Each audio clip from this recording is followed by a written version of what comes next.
Arizona, Colorado, Indiana, Michigan, New Jersey, Tennessee, and Virginia. Listen up. WynnBET is now live in all these states, and the excitement of Wynn Las Vegas has finally landed in online sports betting and casino play. From boosted parlays to live in-game offs on every major sport, WynnBET gives you the tools to win. Sign up today for your risk-free $1,000 sports bet. Download the WynnBET app now or visit wynnbet.com to start winning.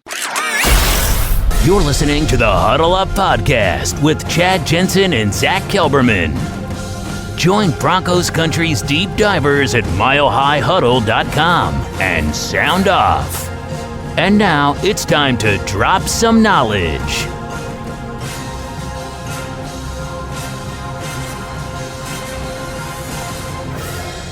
Welcome in, everybody. It's the Huddle Up Podcast, presented as always by Mile High Huddle. This is how we let it breathe, okay? I'm your host, Chad Jensen. With me is my fellow football priest, who you know, who you love, Zack Kelberman. And this show, as you guys know, powered by Blue Wire Podcasts. Zack, first things first, I want to get your opinion on what Melvin Gordon had to say to Colin Cowherd today. Namely,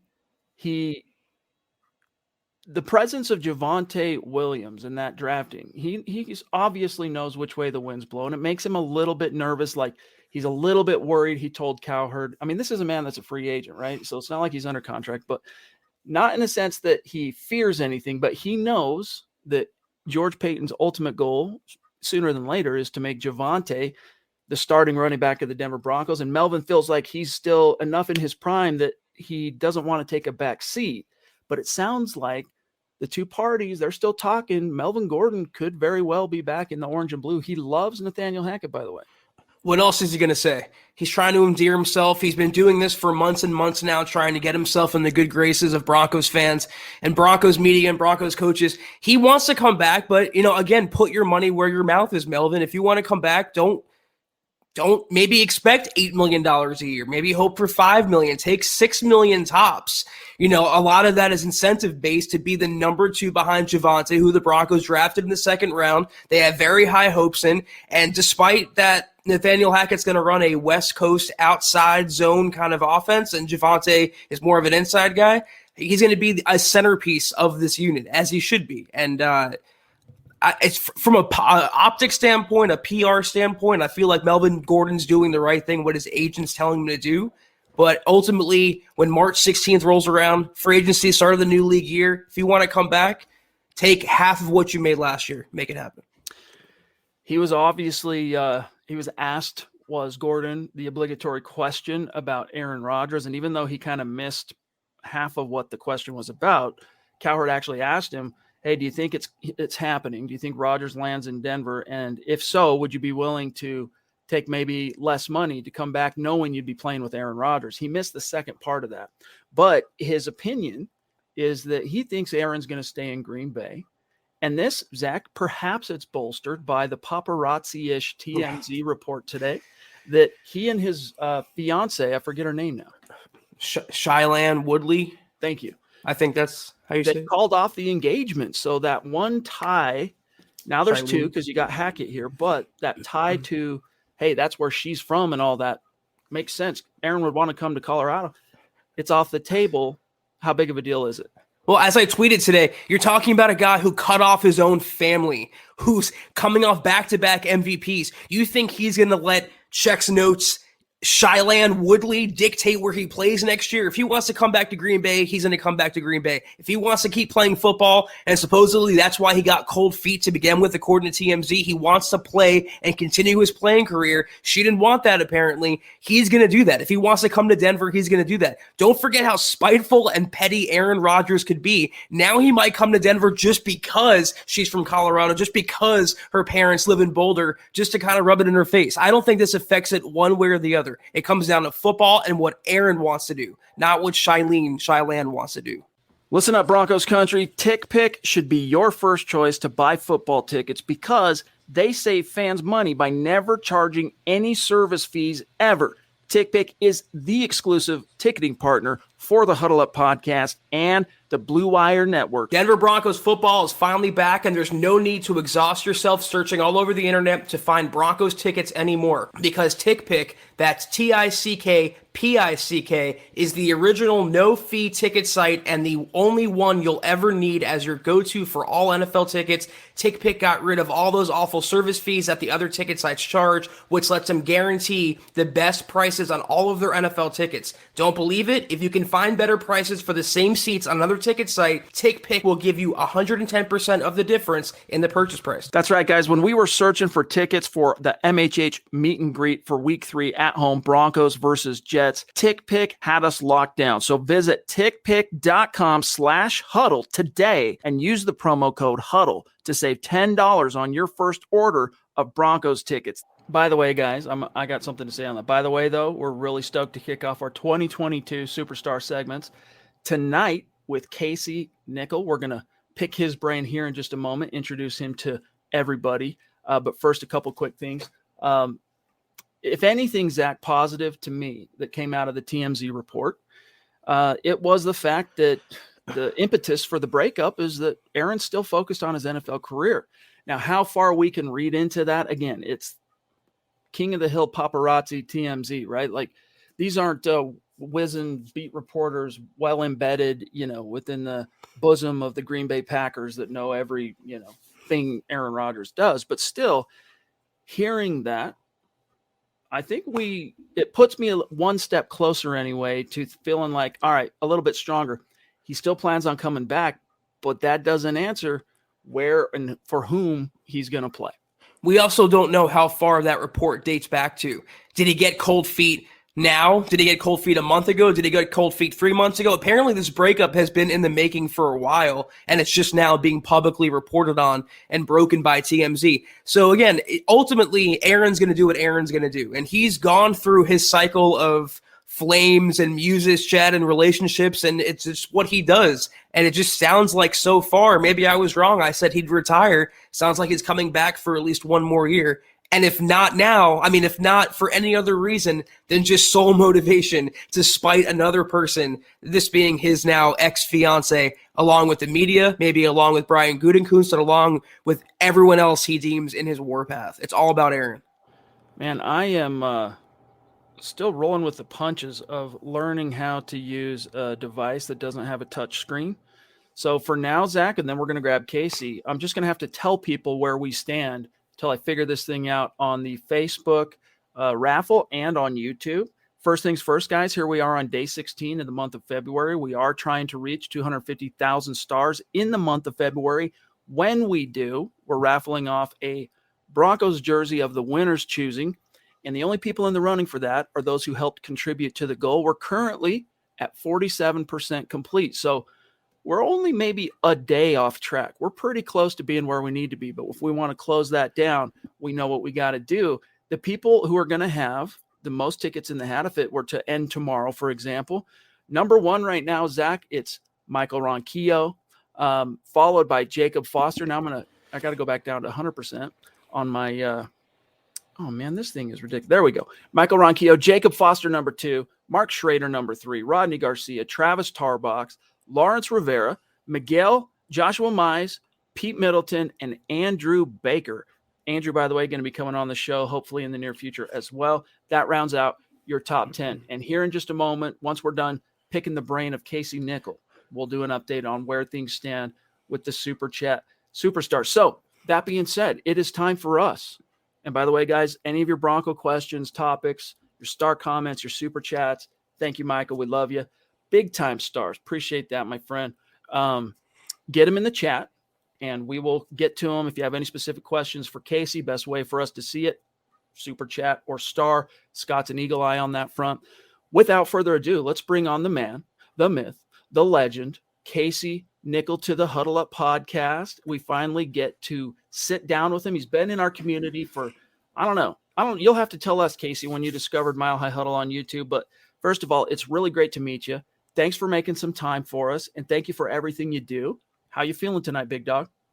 I'm feeling great. How could you not be excited when you're talking Broncos football just in the middle of a week in late February? been watching the pod now for quite a few years, even in the, I would say, early Vance Joseph days a bit. So it's been awesome. And just seeing the progression of just how the pod has grown and everything you guys have involved in the community that surrounds it, it is just sensational. And I could not be happier to be on tonight.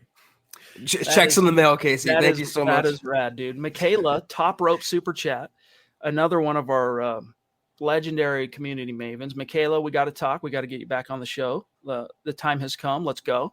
Thank you so much for that. Thank you, She's got a message for Casey. She says, "Hi, Casey." And then she says, "I think Aaron is a very complex and weird fella. I wonder what he's like in the locker room. Much love, fam." So let's reverse this. Instead of getting into some of the how'd you become a Broncos fan stuff out of the gates, let's start with a couple of these hot topic issues, starting with your take on Aaron Rodgers. And as she, that's kind of the perception by a lot of people out there, Casey, that Aaron Rodgers is kind of complex and a little bit weird. What's your take on Aaron Rodgers? Do you want him in Denver, and at what price? It is a complex situation, but at the end of the day, do you want a championship or not? And when you get a guy like Aaron Rodgers, that's a championship caliber type move. That is the Matt Stafford to LA type of situation where you give away a little bit of the farm, but you get the big bull back to help get you to that next level that you want to be at. And yeah, he might be around for only 3-4 years, but when you're a contender and actually able to get back to the peak in the mountaintop, I would say personally that's a pretty fair trade to get us back into the glory days. We saw it with Peyton Manning, although we didn't have to trade anything necessarily to get him.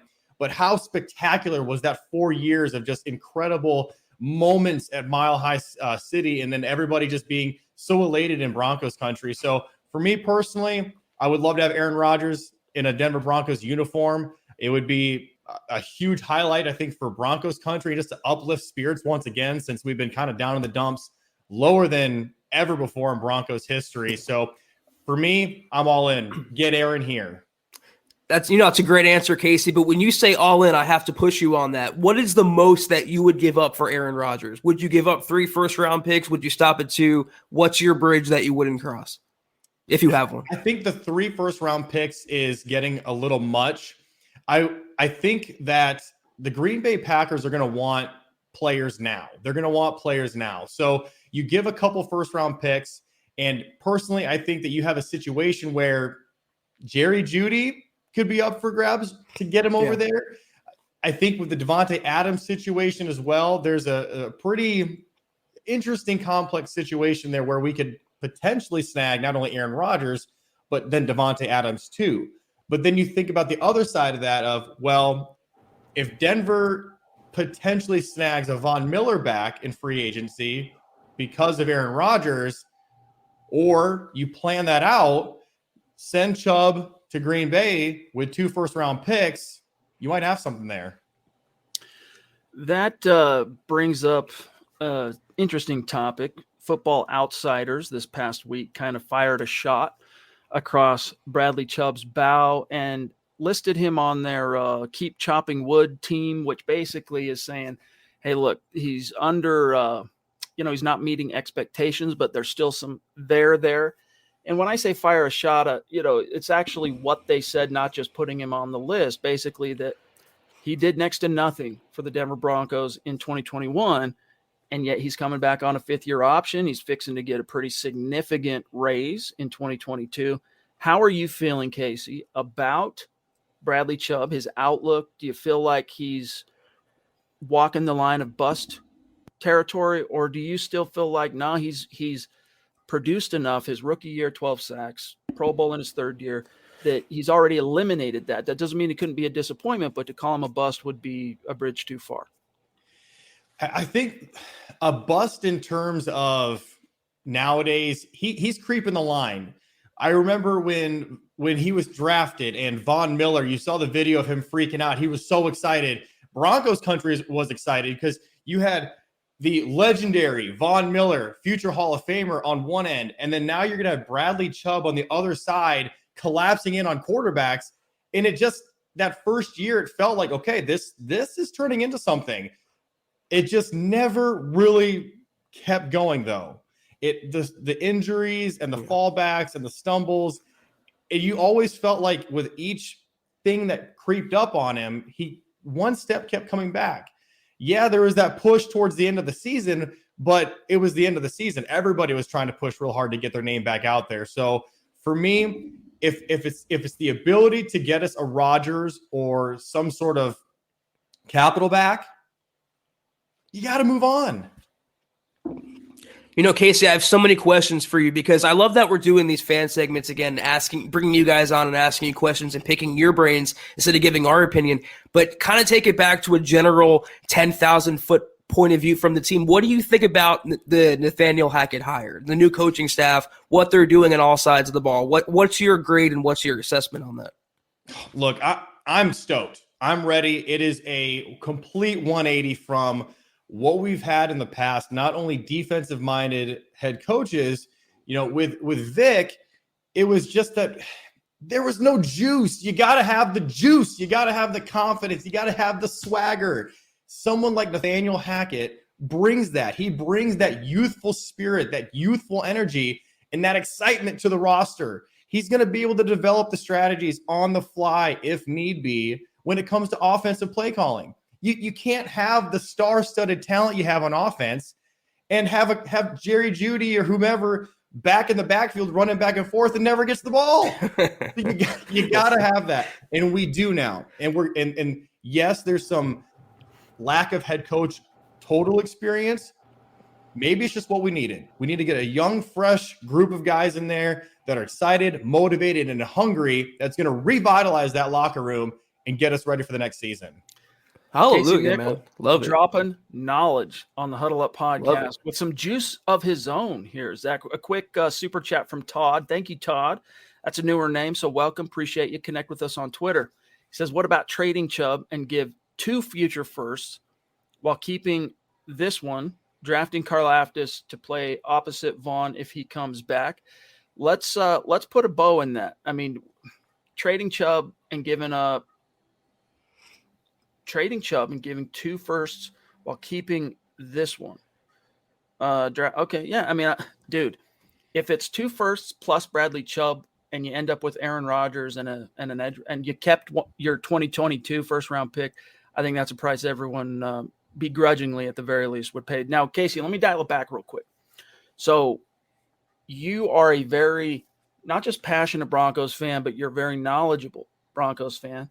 How did you, and you're also, I mean, I'll let you, if you want to, tell people where you're from and what your story is, but how did you become such a outspoken Broncos fan, especially as one who really exemplifies our little catchphrase on this podcast, that Broncos country, it's not a geographic location, it's a state of being. Tell us how you discovered this team and became so hardcore. Yeah, so when I was younger, I would always get babysat by my aunt and uncle while my mom went to work. Being a very young whippersnapper, I would go to her place and get babysat, and it was always on a Saturday and a Sunday. And it just so happened they were very big Broncos fans, and this was the era of John Elway. So you couldn't have really picked a better time to get into the Broncos country and the feel of things. And I was about 6 or 7 years old. And I'll never forget going over there, and they'd have a Broncos helmet, a Broncos little jersey for me, number 7, rep at Elway, always rooting for TD and the boys, and just always excited for Broncos Sunday. And even when my mom wasn't working, I had to go over there. I had to watch Broncos football.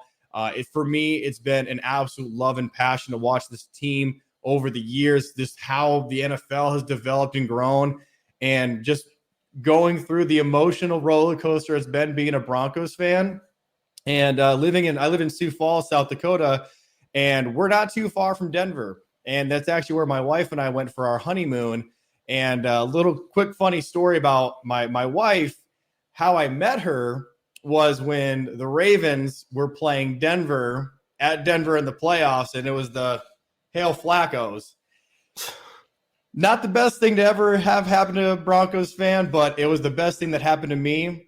I'm getting brownie points by saying that because I went to go drown my sorrows away and went downtown, and I happened to find her there. And here we are, married 7 years later. We got a kid now and another one on the way. We got a nice little Broncos ranch growing up over here. Congrats, by the way. That's huge. Appreciate you being a family man. At least, half of the Huddle Up podcast, hosts. We're family men on this side of the Huddle Up podcast. Zach's getting there someday, but congrats on that, my friend. Yeah, Casey, that's a great story. You mentioned the Vance Joseph year, so I'm going to take a wild guess and assume that's among the darkest times of you being a Broncos fan. But what is the greatest memory you have in all of Broncos canon in your life? There's a lot of memories. The greatest memory for me personally, it truly is the unfortunate Ravens coming to Denver, because that's where I met my wife now. But I would say the years that Peyton Manning was in Denver, and I think this is important because this was a timeline where it felt like social media is obviously it's so powerful now, but it really caught a lot of stride, and a lot more people, a lot more highlights were just so readily available. The Peyton Manning years for me were incredible. Being able to just come home and watch winning Broncos football. You had the years with Kyle Orton. You had Jake the Snake Plumber just always weaving out of sacks, and it was awesome.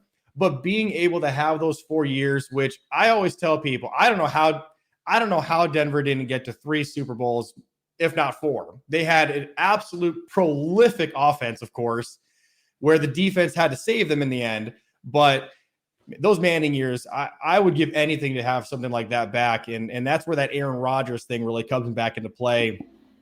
Give Green Bay some farm. Give us Aaron Rodgers and let us get back on the pasture and get us some championships. All right, brother. Amen indeed. One last question for you, and then we will cut you loose for tonight.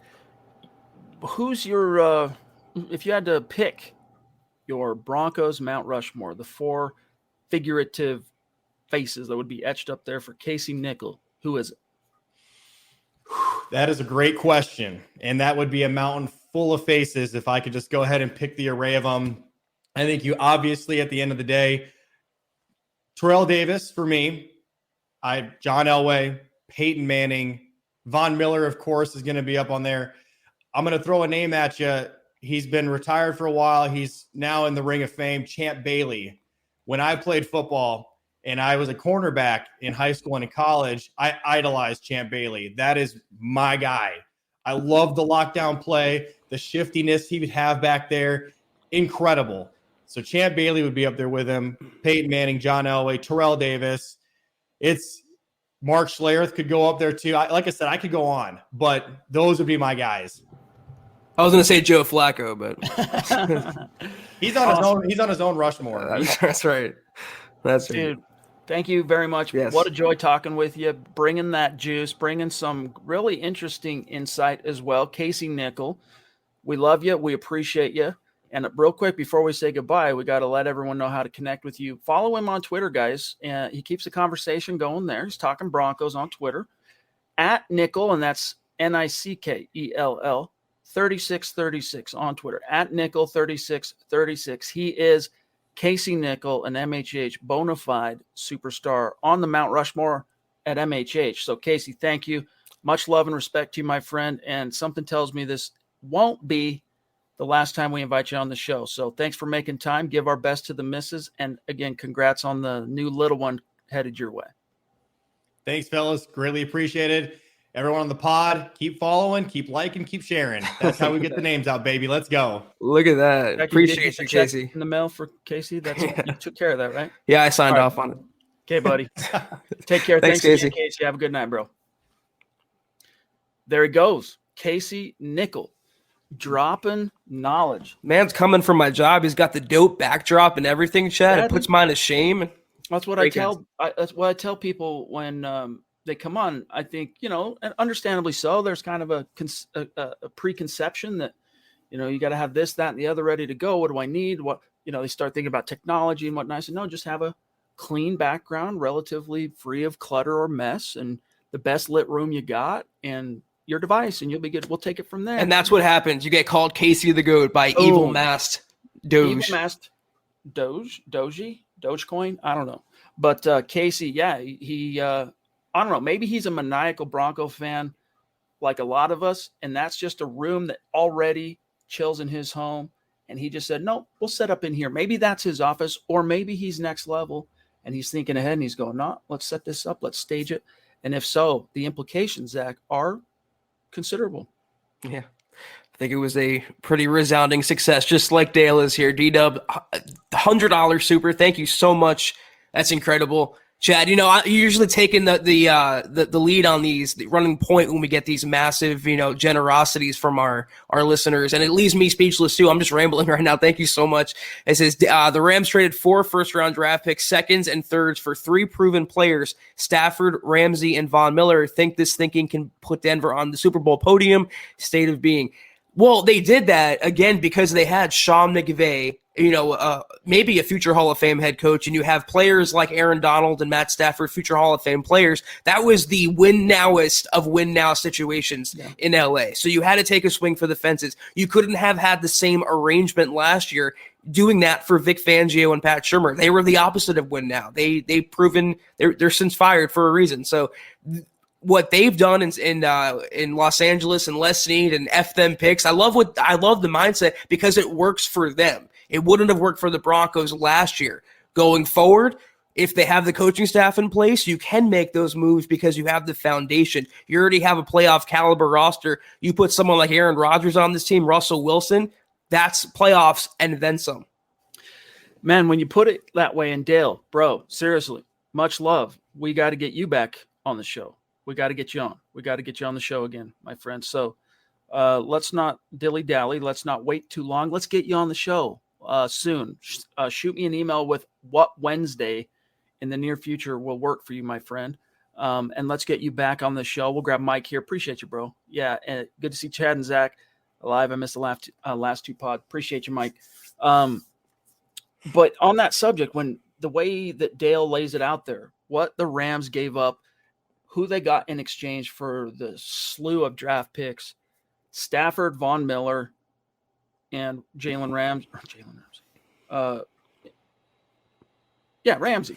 Anyway, it puts things in perspective, right? Like, do the Rams even get close to the dance, Zach, without having sacrificed those particular goats to get those players? No.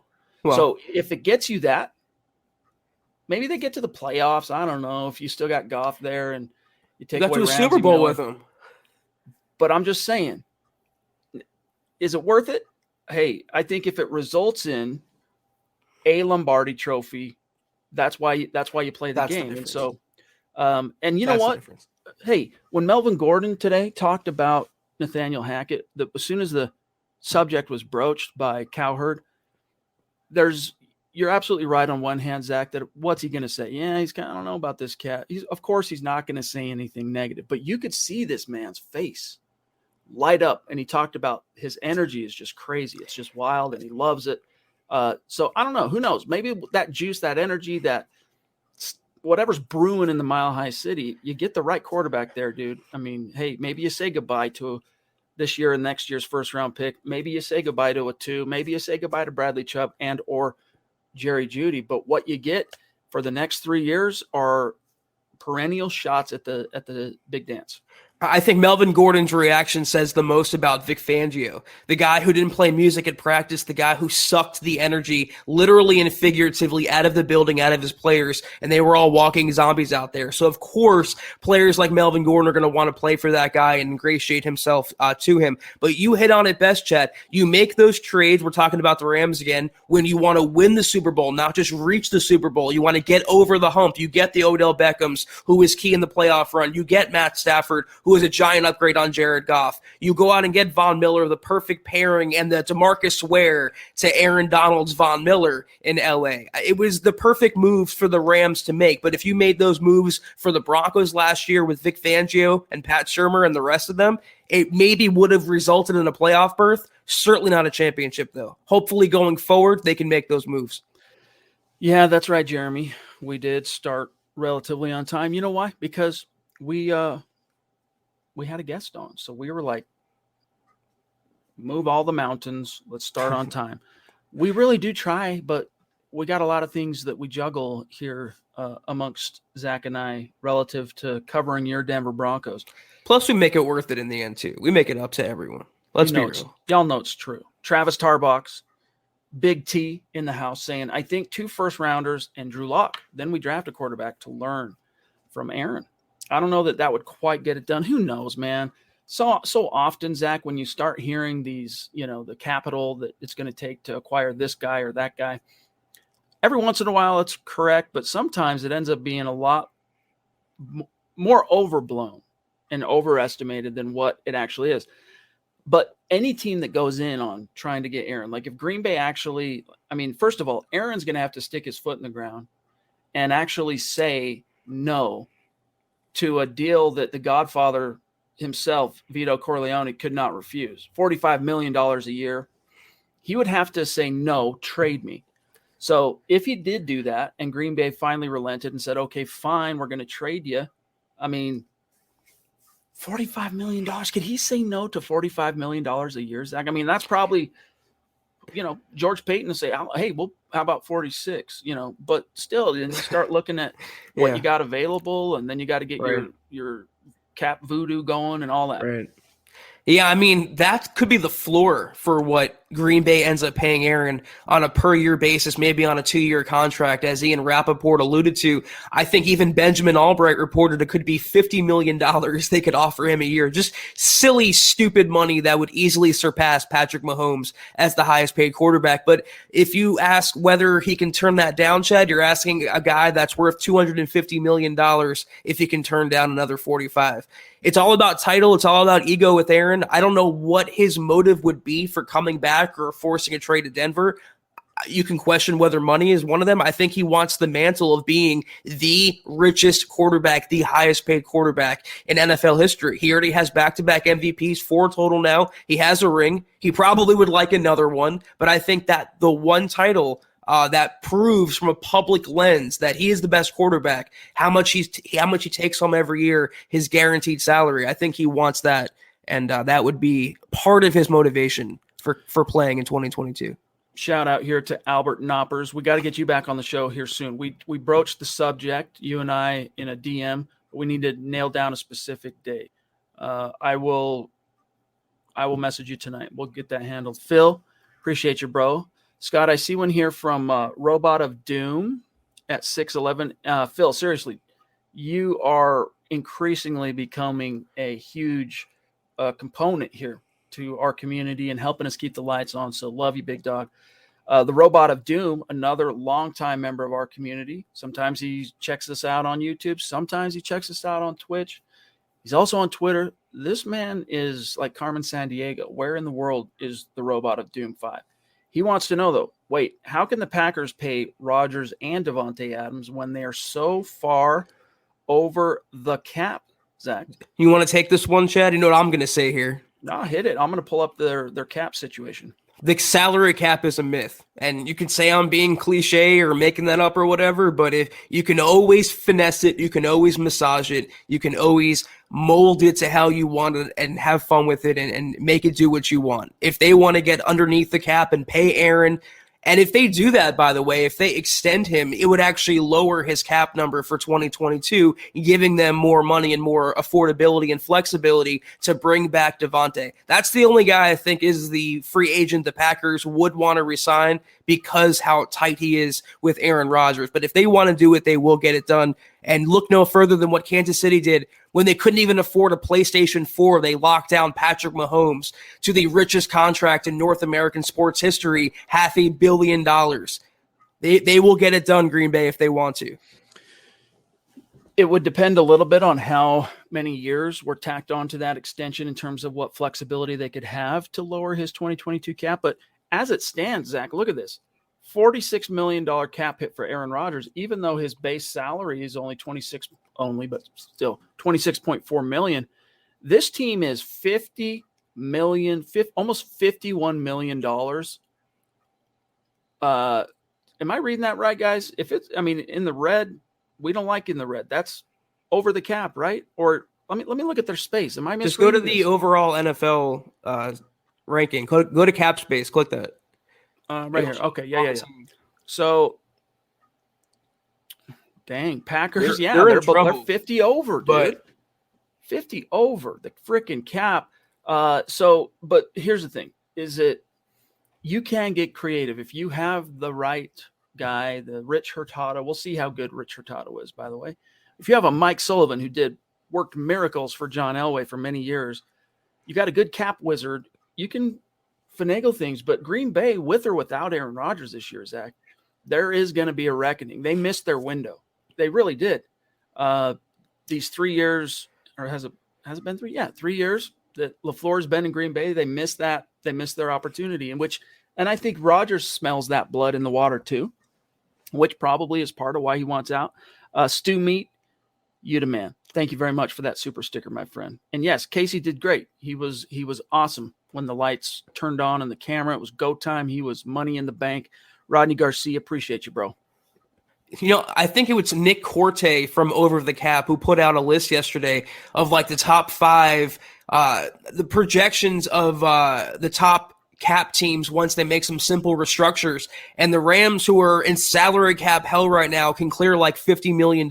That's what the Packers will do as well. Just because they're in the red right now, $50 million, you give it a few weeks, 3 weeks, let them do some math, get the big pencil guys out there. If they can lock down Aaron, it would reduce his number. They would get more cap relief. And they can resign Devontae. That's all they really need. They really don't care about locking down some outside linebacker. If they can bring back Aaron Rodgers and Devontae Adams for one last dance in 2022, that's what they're going to do, provided all are on board.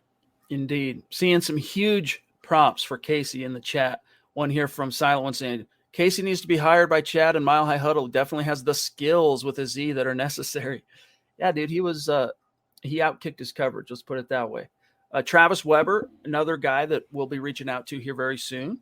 We want to get you on the show, my friend. And guys, if we invite you on this show and it's not your bag, don't feel bad about it. If it's too much or makes you too nervous, don't even trip. We'll always do the best we can if we do invite you on to make you feel at home and try and settle any nerves before we go live. But if it's not your bag, just say, thanks, but no thanks. No big deal, guys. But Travis, good evening. With Rodgers and his fiance calling it quits, do you think that will be a factor if Denver does or doesn't get Rodgers' services? Why would it? That's what I want to know. Why would that factor into it? Why would it be the make or break, the deal breaker between Aaron not only continuing his Hall of Fame playing career, but changing hats for the first time in the NFL as a pro? Why would that be the sole reason? Because her parents live in Boulder and that's the connection he has. He also gets his cowboy hats in Colorado. Does he want to come there for that reason as well, not lose his connect, Chad, near Denver? I don't think it makes a lick of a difference one way or the other. It's what Aaron wants to do. She was a bystander and it seemed like an ineffective one if she wanted him reportedly to stop playing and he wanted to continue playing. It's all about Aaron, baby. That it is. Andrew Baker in the house. What's up, big dog? If we do run with Locke, what would he have to do for the Broncos to offer him a contract? And if he plays well, would he want to leave? No, first of all, you've got a few things that would have to line up. First and foremost is if he ends up playing well, then it's going to be because he hit it off with Nathaniel Hackett. And if he hit it off with Nathaniel Hackett and then played well, and heretofore up into his career, he was this, he's going to be a little tentative to want to try taking his talents elsewhere. When it finally worked, this was the right combination, intermingled with the fact that in this, figurative situation, the Broncos actually offered him something. I think he would be inclined to stay. Now, what would he have to do though, Zach? Let's answer that question.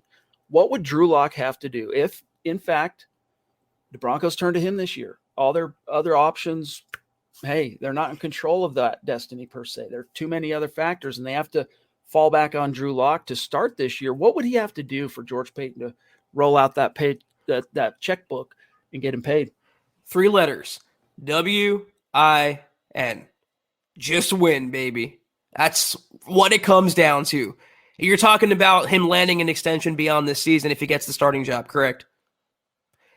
Win football games. It doesn't matter if you're throwing for 200 yards or 400 yards. If you're not turning the ball over mostly and you've shown a modicum of growth in Nathaniel Hackett's system, but most importantly, if the team is winning because of you and around you, get to the playoffs, you end that streak with the rookie head coach. That's what it boils down to. You win football games, you get contracts. Simple as that. See, and I think there's a little bit more, additional level of nuance to that. yes, it boils down to, are you winning? But if you're just kind of shepherding the team through some wins in terms of you're not the reason they're winning, but you're not costing them, a team can quickly convince itself that we don't need to pay it. We'll go get the next guy that can do that for us, right? And so Drew Lock, I think everything Zach said is true, plus one other additional factor, and that is he has to be part of the reason why in a significant way that is palpable from the outside looking in and the inside looking out.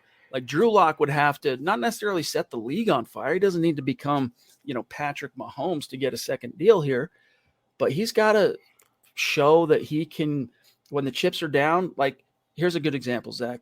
That week 8 game in 2020, when the Broncos were down by 3 touchdowns entering the fourth quarter against the Chargers, because of Drew Lock, they stormed back and won that game. But it was too hit and miss, that kind of that propensity to be able to put the team on your shoulders and will it to victory. If he can show that he can do that at a consistent level, even if the stats aren't, Star Wars, then I think, yes, that's a recipe for getting your just desserts in the NFL, getting paid, getting recognized, and finding a long-term home in Denver.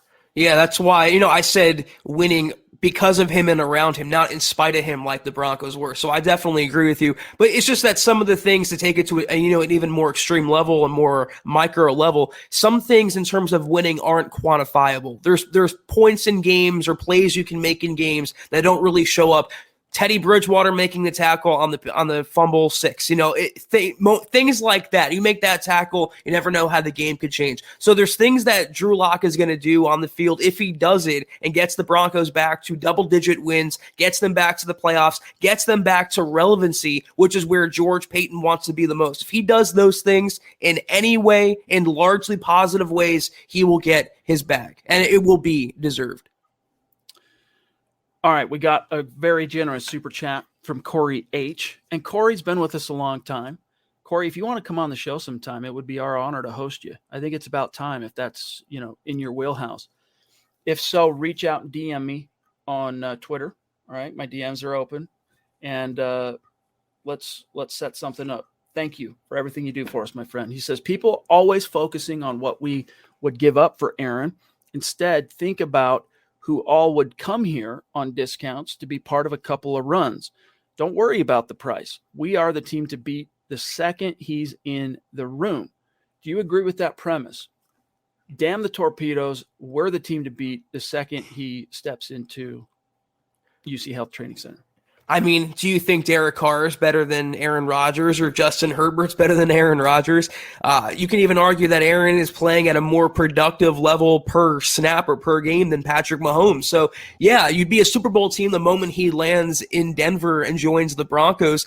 But it's like Casey laid out, like I laid out on the previous podcast. Do you want to win a championship now or contend for one later? Do you want to develop a long-term winning model with a young quarterback and go through the ups and downs but have long-term success? Or do you want the instant gratification and the instant contention that would come with acquiring an Aaron Rodgers or Russell Wilson, putting you back on the map that quickly, but at a cost of not being able to build a little down the road and kicking the can down the line? It's either or. And I think after 6 years, more than a half decade now of not even mediocrity, worse than mediocrity, basement dwelling, irrelevancy in the NFL, when you're not even seen, when you're invisible, that's the worst. People aren't even talking about you anymore. It's better to be hated than be invisible. And that's what the Broncos have been.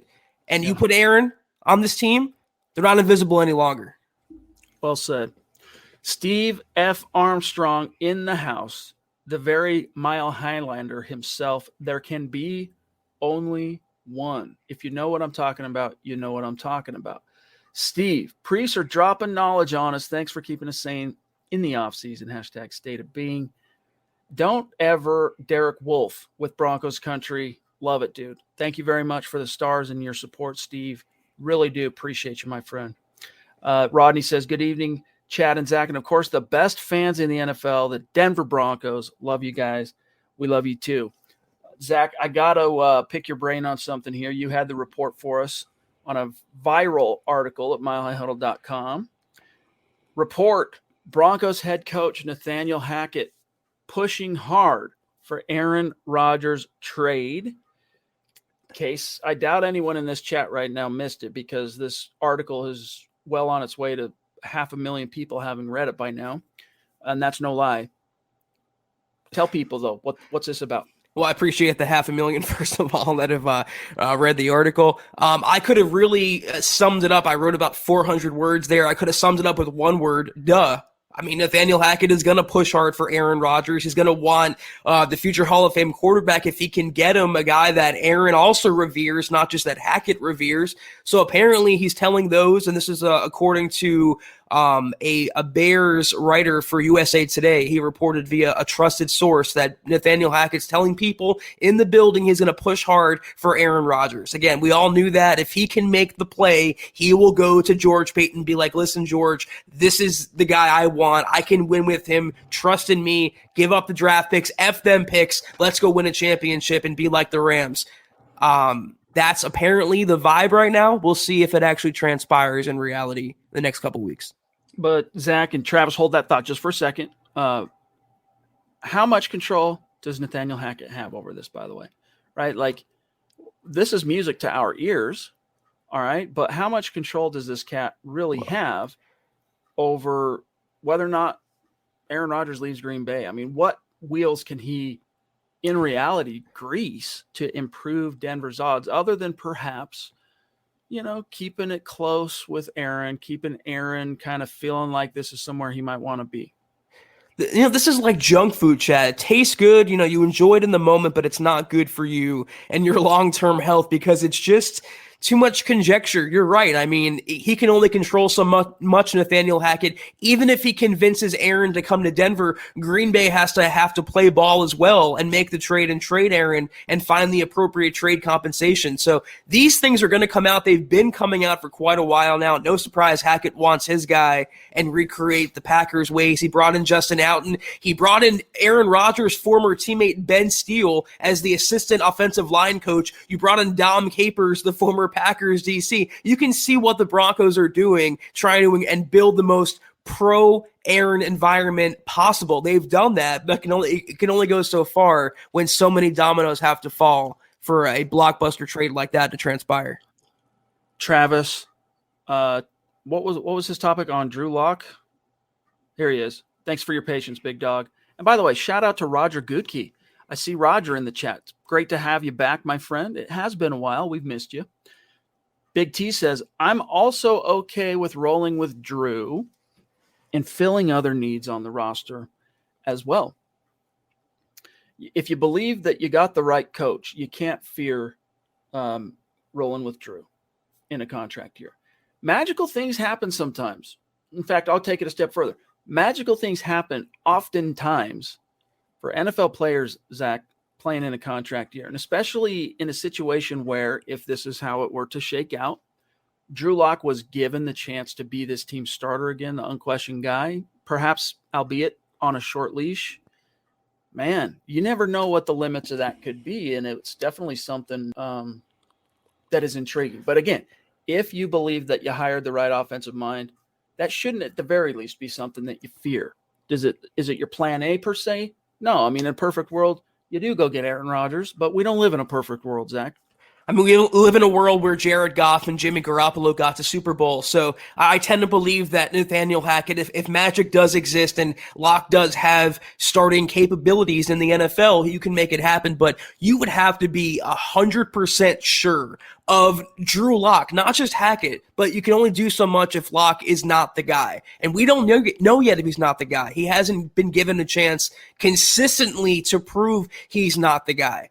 So I wouldn't go into the season with Drew Lock and Brett Rippon as the only quarterbacks on the depth chart. I would hedge my bets just a little bit, be it a rookie quarterback or maybe an inexpensive veteran if one does come available, if it's not Aaron Rodgers, and just you still have Drew Lock developing under contract on rookie salary or rookie pay wage. I would go into it that way, but to risk your entire first season with Hackett, your second with George Payton, your first under new ownership, by the way, Chad, and rest all of that on Drew Lock's shoulders, I don't know as of right now. I don't know for sure either, but hey, if you're going to roll the dice, you do it in your honeymoon season. Leroy, real quick. Or is it Leroy? I want to say it's Leroy, right? either way, you're That's gotta be there, right? legend. You're a legend. He says, good evening, guys. Mile high salute right back at you. Just waking up after working 16 hours and have to do it again tonight on a mandatory basis. We have to accept that we are not getting Aaron Rodgers. I know this sounds insane. What about Nick Foles for a year with Drew Lock and then draft a quarterback next year?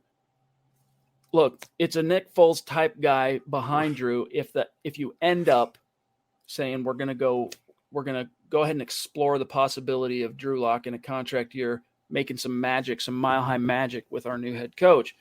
Nick Foles, I think, has proven that he's by far better as the number 2 that you fall back on if you need to than the guy that you're plan A per se. But what are your thoughts, Zach? First of all, Leroy, let me know the lottery ticket numbers tonight, please, because apparently the Broncos, for a fact, aren't getting Aaron, so you obviously have mystical capabilities.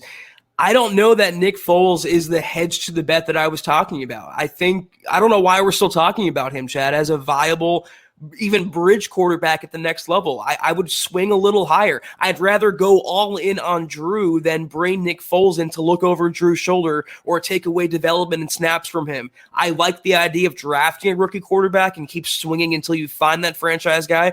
I'm even advocating if they land Aaron to still draft a young quarterback because you're going to need eventually his successor. But Nick Foles and Drew Lock, it doesn't quite do it for me. I want to take it a little step further because they have a playoff caliber roster. They will have a better coaching staff in place. You don't want to squander the window that George Payton's cracking open. Miller 707 and Leroy, you the man. What's up, Broncos fam? And it's good to see you. Where you been, big dog? If we don't trade for a quarterback, how do you feel about getting Devin Lloyd in the first and quarterback from Nevada, Carson Strong, in the second? Chad and Zach, you guys rock. Thanks for all you do. Appreciate that, my friend. And I think maybe one of the reasons Devin Lloyd is on the brain for you is Todd McShay in his mock draft 2.0 mocked the Utah linebacker to the Broncos at pick 9. And this very scenario, I wouldn't hate it. I would love to see Devin Lloyd in the Mile High City and Carson Strong. You take a chance on a quarterback in round 2 with some upside, let him kind of compete with Drew in training camp and see what's what. I wouldn't hate that scenario. But again, it all boils back down to what happened on the Aaron Rodgers front. Were you able to land him? Because the odds are if Green Bay even picks up the phone and is willing to listen, this year's first round pick, especially for the Broncos, which this is a good thing for Denver. If Green Bay is willing to listen, they are a top 10 value. Their pick is number 9. But if that's even a conversation, you're saying bye-bye to your round 1 this year. Exactly. There's a chance you're saying, Zach, bye-bye to one of your 2s this year and probably your 1 next year. But still, so if that doesn't happen, this is a scenario I would not hate. I think to even pick up the phone with Green Bay, it's going to cost you a first and second round pick at bare minimum. So, yeah, you wouldn't have these scenarios in play. But assuming you don't get Aaron Rodgers and you retain all your draft picks, I wouldn't be opposed to it because you boil it down. What are the Broncos' biggest needs? Linebacker, quarterback, right tackle. You can nail 2 out of the 3 in the first couple rounds. You can argue and debate the players that should be taken in those spots and what order you want to address those needs. But as long as you're checking those boxes off, you get your linebacker of the future, potential franchise quarterback or long-term quarterback of the future in the first couple rounds. I'm all on board with that. Howie frickin' Day in the frickin' house. Good to see you, bro. Thank you. He says, evening priest, popping in to say hello. Great Broncos hires so far, in my opinion. So ready to see an offense that has energy. I love Drew. This would be his only shot to shine in the orange and blue, if nobody, aka Rodgers or what have you. The Broncos did make official today, Zach, the hiring of Tyrone Wheatley as the running backs coach. Unless they go on creating additional positions like they did for John Vera as an instructional designer, coaching the coaches, might not be too many other coaching hires that are announced by the Denver Broncos. But whatever this team as a coaching staff now, Zach, lacks in experience, I think it makes up for in juice, innovative thinking, forward thinking, the energy. you got it balanced a little bit by the acquisition of Dom Capers, who, in case you guys don't remember, was the defensive coordinator behind a very, very, very good world champion Packers defense in 2010 when Rodgers got his ring. That was his defensive coordinator. And, Dom Capers, Zach, former head coach in the league. He, you could argue anyway, that Vic Fangio springs off of the Dom Capers coaching tree. And because he worked for him, I think at multiple stops, if I'm remembering Vic's resume right. But either way, that kind of counterbalances, I think, some of the experience concerns. But again, guys, I wouldn't worry about that as a drawback to this staff, because we've been got all the experience in the world path with these Denver Broncos in the form of Vic Fangio, who had more years coaching in the league than Zach has on the earth, right? That availed this team not. So time to turn the page, see what else might be out there, explore other possibilities. And I think that's the type of thinker George Paton is. Whatever Nathaniel Hackett had to say in his sit-downs with the Denver Broncos, that you're seeing it come to fruition now. And that obviously, Zach, is what resonated with George Paton. I'm glad you brought up Dom Capers, because I was going to say, don't jump to conclusions thinking they have no experience now on the Broncos coaching staff, because Capers is 71 years old. He's older than even Vic Fangio was, Chad. You could think the Broncos couldn't have done it, but they managed to do it. He's going to be a boon. So will Bill Kolar, who they're retaining in a defensive consultant role, advisory role. They're bringing on people around Nathaniel Hackett to coach the coaches. They'll be fine there. It is interesting, though, they haven't announced Ejiro Evero yet as the DC or Dwayne Stukes as a special teams coordinator. You wonder what the holdup is, but that's to be determined. All right, guys, we are about out of time tonight. Let's grab this burning question / super chat from Roy Fletch. We've got Fletch in the house. And no, we're not talking about Chevy Chase. We're talking about Roy. Appreciate that, my friend. Connect with us on Twitter and welcome. He says, if we give up a lot for Rodgers and we don't get a ring, would fans want George Paton or Hackett fired? In the final analysis, maybe, but probably not, because you're at least guaranteed a playoff berth. And with very few exceptions, coaches who are making the playoffs on a perennial basis don't get fired, right? I mean, Matt LaFleur, as an example, he's not getting fired. John Fox, that was a very unique situation. It's happened, but more often than not, Zach, if you're making the playoffs, teams are go ahead and they're valuing the one in the hand more than their two in the bush. Sometimes it's misguided, but in the case of the Broncos, I think fans would obviously be disappointed, but would they want them fired? I don't know, man. I don't think so. You shot your best shot. It didn't work. But at least you were in the playoffs. At least you brought this team back to respectability. You ignited the fan base again. You got some juice flowing. You got some momentum building. Now let's see what that brain trust of GM coach, that duo, could do in a quarterback rebuild, if you will.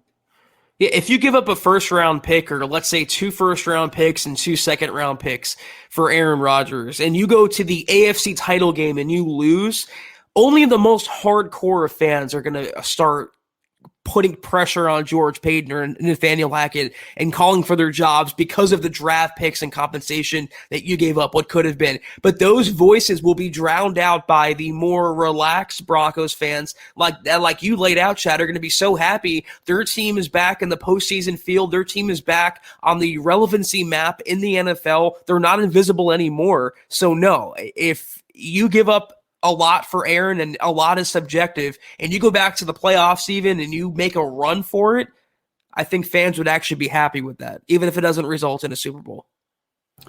All right, guys, 1 or 2 more and we got to get going. Jeremy says, if Paton, and thank you, Jeremy, this is our last one for tonight. If Paton continues to draft as well as he did last year, the fear of a shrinking window worries me less. Better offensive coaching is going to be a huge boost for this team. No doubt about it, bro. No doubt. I mean, they were contending for a while, and I know contending I use in a loose sense, with Teddy Bridgewater quarterbacking the team and Vic Fangio as the head coach and yada, yada, yada. Most of that was because of the foundation that George Payton laid in year one, giving the team talent and restocking the shelves, and those midseason acquisitions like Kenny Young, like Stephen Weatherly, like the free agent additions like Mike Boone in the backfield. Those are because of George Payton. So, yeah, I'm right there with you. They are a playoff caliber team. They are right on the precipice. Better coaching should get them there. Better quarterbacking will get them even further. All right, guys, before we dip on out of here, Zach's going to do the rundown on some important things. But here are your top 5 rankings on Super Chat for the month of January, updated, not counting tonight's show, but up till this evening. The DWI guys at number 1. D-Dub, who's I don't know if he'll be able to leapfrog and get into number 1, but still, tonight's going to definitely elevate him. The Duchess, the same. She could be leapfrogging. Chris and Zuko at number 4. And then Pobby, who was back on, was it the morning show? Or no, it was one of the, either way, Pobby's back. It's great to see Pobby back. So those are your top 5. What we do, it's cumulative. At the end of the month, top 5 finishers on Super Chat. Names go into a hat. Randomly select Broncos jersey of the winner's choice, courtesy with a big fat thank you and a figurative virtual hug and a kiss from the Huddle Up podcast and all the Mile High Huddle shows. So much love and respect. I'll pull up Facebook, Zach. All right, appreciate you guys. That was the Huddle Up podcast. Follow us on Twitter until we see you guys tomorrow night, same place, same time. Follow us at Huddle Up Pod. You can follow the main account for all your Broncos news, rumors, analysis, and more at Mile High Huddle. You can follow Chad on Twitter at Chad and Jensen. You can follow myself at Kelberman NFL. Follow Scott on Twitter at Scout Kennedy. If you want a hat like Chad's wearing, if you want any of our merch, go to huddleuppod.com and get yourself some right there. A lot of goodies at that pop-up store, huddleuppod.com, and facebook.com/Mile High Huddle. Hit that big blue button, become a supporter. You get instant access to our VIP programming, including Kelberman's Corner, Broncos Book Club, and Trickle Zone each and every week. And facebook.com/Mile High Huddle Pod. Like that page and follow that page. If you haven't, guys, please go to Apple Podcasts and leave your football priest a 5-star review for a chance to win some swag each and every single month. But if you can't do those things, do these 3 things, please, guys. Please subscribe, like, and share this video and every video you see on the MHH channel. Helps us grow and reach more Broncos fans just like you. Amen. Guys, here's how I think I figured this out. Let me see if I can do it. To give you guys how a visual representation of how you've ranked on tonight's stream. Michael Ronquillo dropping some serious knowledge. Appreciate that, Michael, at number 1. Big T, Travis, Big Double T. I'll just call you Double T. Travis, Tarbox at 2. Howie Frickin' Day, thank you, buddy. Rodney Garcia, Andrew Baker, Phil McLaughlin, Steve F. Armstrong, Mike Reno, Andrew Lampy, Jeremy Kusich, and Travis Weber, who, in fairness, earned the first iteration, anyway, of the moniker Big T. So Big T and Double T. I'll remember that. Also, shout out to the great Super Chat superstars tonight. Todd, Dale, D-Dub, Stu Meat, Corey, the Duchess. Let's see. Roy Fletch, much love and respect. I said Corey H, right? Corey, appreciate you. Let's get you on the show. And then, of course, a great Mile High salute to Casey Nickell for coming on, giving us some of his time. Family man. Could be doing other things. He came on and gave us a minute or two. So love that. Make sure you connect with Casey, but appreciate you guys. We got Tommy Chong in the chat. So that's kind of making me laugh here. Smoke. Love your work. Very familiar, Tommy. Thank you. Rogers Face, Denver to taunt the X. We got Petty Tommy Chong in the building. Appreciate you. Have a great night, guys. Take care. And as always, go Broncos. You've been listening to the Huddle Up Podcast. Join Broncos Country's deep divers at milehighhuddle.com to keep the conversation going.